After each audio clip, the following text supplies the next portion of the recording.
sikap saya pribadi hari ini saya memposting di Instagram Abdul Somad Official. Saya posting Syekh Azhar, guru kami di Al-Azhar Kairo, Mufti Al-Azhar, Ulama Al-Azhar Syekh Ali Jum'ah, menolak ajakan Presiden Prancis untuk membuka boikot. Tidak ada tawar-menawar bahwa mereka kedutaan Prancis di Kairo menelpon Syekh Azhar supaya bukalah boikot ini. Tidak, umat Islam wajib memboikot. Kami bisa minum susu produk kami bisa makan makanan kami. Kalau kalian masih mengejek, ini adalah salah satu bahwa kita punya kekuatan ekonomi, kami punya solidaritas luar biasa. Tidak ada tawar-menawar dengan para penghina Nabi Muhammad SAW.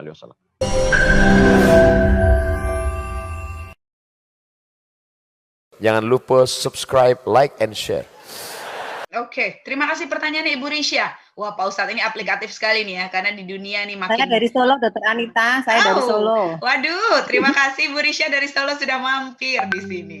Oke, Pak Ustadz, silakan Pak Ustadz, bagaimana nih untuk yang menghina junjungan kita Nabi Muhammad SAW? Idealnya itu, kehidupan ideal itu seperti kehidupan Nabi Muhammad SAW di periode Madinah yang 10 tahun itu, Ibu Risha. Jadi ada pemimpinnya Nabi Muhammad SAW, lalu kemudian ada orang Yahudi yang menghina. Maka ada orang Yahudi yang menghina, jadi rakyat itu sebetulnya tidak bertindak. Jadi semuanya adalah pemimpin, ulil amri. Oleh sebab itu maka idealnya begitu. Jadi idealnya kita punya pemimpin, pemimpin inilah dulu ketika kita masih punya Sultan Abdul Hamid di Turki, yang kekuasaan paling besar namanya Turki Utsmani. Ketika itu juga orang Prancis ini sudah buat drama. Dari dulu Pak Ustadz? Dari dulu sudah buat drama? Ya, ada drama, mereka buat opera, drama. Di situ pelakonnya itu pelawak paling lucu sebagai Nabi Muhammad SAW. Jadi, waktu itu mereka tampilkan di Paris. Jadi berita itu sampai ke Sultan Abdul Hamid. Jadi Sultan mengirim surat ke pemimpin Eropa, kalian stop ini opera ini. Karena ini menghina Nabi kami. Jadi pemimpin stop. Waktu itu mereka takut dengan Sultan Abdul Hamid dengan kekuasaannya. Kalau kalian tidak stop, kami akan kirim bala tentara kami.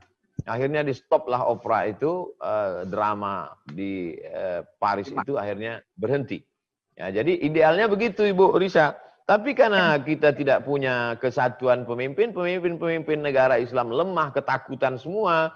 Karena Paris, Prancis ini negeri yang hebat, akhirnya umat Islam mengambil tindakan sendiri. Dan kita sekarang sedang melakukan perbuatan yang tidak ideal. Apa yang dilakukan oleh seorang anak muda memenggal kepala guru yang brengsek, mengejek Nabi, karikatur Nabi di depan murid-muridnya. Apa yang sedang dia lakukan itu adalah tidak ideal. Tapi salahkah dia? Wallahu a'lam. Saya tidak berani menyalahkan dia. Karena kalau saya katakan dia salah, ternyata dia mati syahid, di akhirat dia dimuliakan, masuk surga, saya malu dengan dia. Tapi apa yang tidak dilakukan sekarang adalah tidak ideal.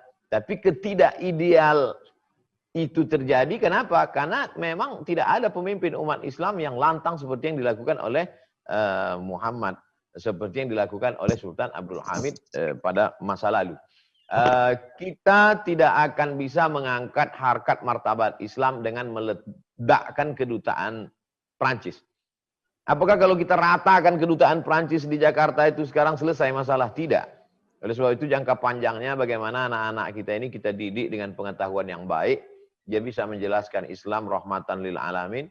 Dia menulis buku. Anak-anak Bapak Ibu, IID menjadi dokter-dokter tapi juga bisa bahasa Arab, paham Quran. Mereka menjelaskan mukjizat. Akan ada di antara anak Bapak Ibu menjadi SPOG, spesialis objin, spesialis kandungan, menjelaskan manusia itu dari nutfah berubah menjadi alaqah, berubah menjadi mudghah, berubah menjadi tulang belulang, disebutkan dalam Al-Quran, lalu kemudian ditopang penafsirannya dengan pengetahuan modern, sehingga orang-orang Prancis itu nanti akan berkata, oh hebat sekali Islam, mereka pun bersyahadat, asyhadu an la ilaha illallah, asyhadu anna muhammadar rasulullah. Jadi kita perbaiki anak-anak kita dengan TK Quran, SD Quran, SMP Quran, SMA Quran. Setelah itu dia menjadi dokter spesialis. Mereka akan menjelaskan kehebatan Islam. Sehingga mereka akan menebarkan hidayah. Mereka tidak lagi sibuk bicara tentang masalah jenggot, kaki celana, khilafiyah, memecah belah umat. masalah maulid bid'ah, tapi mereka menjelaskan Islam yang sempurna, yang universal, sehingga terwujudlah firman Allah, sanurihim ayatina fil afaq. Kami akan tunjukkan tanda-tanda kebesaran kami di alam semesta. Ada di antara anak kita yang belajar ilmu astronomi, ada yang belajar geologi, ada yang belajar meteorologi, geofisika, klimatologi, sains teknologi. Maka itu semua akan menjelaskan kehebatan Islam di masa akan datang. Saya kira demikian Ibu Risha. Wallahu a'lam. Terima kasih Ustadz. Terima kasih Pak Ustadz. Pak Ustadz, kalau saya boleh menambahkan, itu jangka panjang Pak Ustadz. Kalau sikap kita saat ini bagaimana Pak Ustadz? Kalau di depan mata kita ada yang seperti itu, taruhlah itu orang yang kita kenal. Sikap saya pribadi hari ini, saya memposting di Instagram Abdul Somad Official, saya posting Syekh Azhar, guru kami di Al-Azhar Kairo, Mufti Al-Azhar, ulama Al-Azhar Syekh Ali Jum'ah, menolak ajakan Presiden Prancis untuk membuka boikot.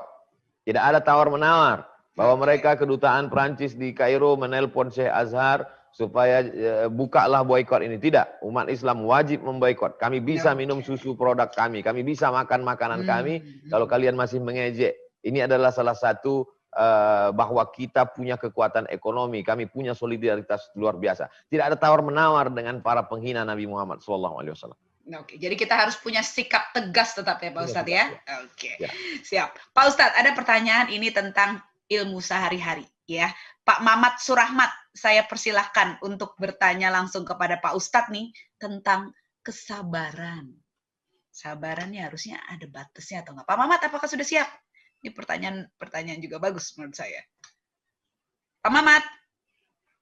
Oke, saya bacakan.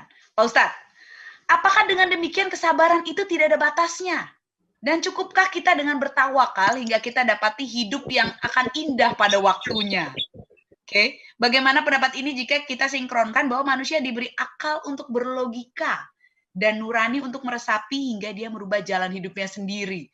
Pak Ustadz, bagaimana kita tawakal aja, sabar aja, atau usaha, atau bagaimana Pak Ustadz kalau hidupnya nggak indah-indah nih? Pada waktunya tuh bagaimana maksudnya Pak Ustadz? Pak Mamat Surahmat, sabar itu ada 3 Pak Mamat. Sabar yang paling rendah adalah sabar menerima takdir. Sakit, sabar. Gempa bumi, sabar. Erupsi, sabar. Gunung meletus, sabar. Itu ini paling rendah Pak Ustadz? Sabar paling rendah, sabar. Sabarnya dokter umum ini. Oke. Di atas itu adalah sabar menahan diri dari maksiat. Punya uang diajak pesta narkoba nggak mau, itu sabar. Punya uang diajak zina nggak mau, itu sabar. Ganteng diajak LGBT nggak mau, itu sabar. Yang ketiga puncaknya adalah sabar dalam beramal soleh. Sabar untuk tidak beli tas branded demi untuk makan fakir miskin. Itu sabar yang luar biasa. Sabar untuk enggak beli mobil baru demi buat rumah Quran. Itu sabar. Saya punya teman, rumahnya rumah Perumnas biasa, dia beli ruko, dijadikan rumah Quran. Itu sabar yang luar biasa. Jadi sabar yang ditanya Pak Mamat Surahmat, sabar level paling bawah. Dan itu pun salah memahaminya. Beliau sebenarnya ingin meluruskan pemahaman. Sabarlah kita. Oh enggak, dalam Islam diajarkan i'mal lidunya ka'annaka ta'ishu abada. Engkau berbuatlah sehebat-hebatnya seakan-akan kau hidup untuk selamanya. Kalau untuk dunia. Idza qudiyatis shalah, kalau kau sudah selesai melaksanakan salat, fantashiru fil ard. Bertebaranlah di atas muka bumi. Wabtaghu min fadlillah. Cari karunia Allah. Tanam sawit sejauh mata memandang. Tanam kebun karet. Kau mesti kaya supaya bisa bangun masjid. Kau mesti kaya supaya buat sekolah gratis. Kau mesti kaya supaya bisa menyelamatkan umat ini. Adapun orang yang tidak mau berusaha, tidak bekerja, ketika ditanya, kau apa? Sabar. Itu bukan sabar. Goblok, bodoh, blow on. Oke. Kalau keadaannya jelek terus Pak Ustadz, udah usaha, gimana? Kayak COVID ini kan jelek semua Pak Ustadz. Semua kena dampaknya. Kita ini ngaji mau cari kebenaran atau mau cari pembenaran? Kebanyakan orang sekarang dia sudah putus asa, dia malas, dia nggak mau kerja, lalu dia cari ceramah ustadz untuk membenarkan perbuatannya. Ini nggak benar. Dia sebetulnya udah putus asa, malas, terus dia cari ceramah Ustadz tentang sabar. Ya sabarlah. Ini nggak benar. Saya nggak setuju kalau ceramah saya tentang sabar hanya untuk membenarkan kemalasan dia. Kalau yang sekarang nggak bisa kerja karena PHK, dia bisa jualan online. Kenapa kita tidak tiru sekarang perusahaan-perusahaan Amerika yang beberapa tokonya tutup, mereka jualan pinggir jalan. Kenapa kita tidak ikut itu? Oke. Waduh, cakep Pak Ustadz. Oke Pak Ustadz, terima kasih jawabannya. Jadi tetap ya Pak Ustadz ya, nggak ada sabar, nggak ada batasnya, mesti usaha supaya bisa keluar dari keadaan yang tidak baik. Amin. Oke.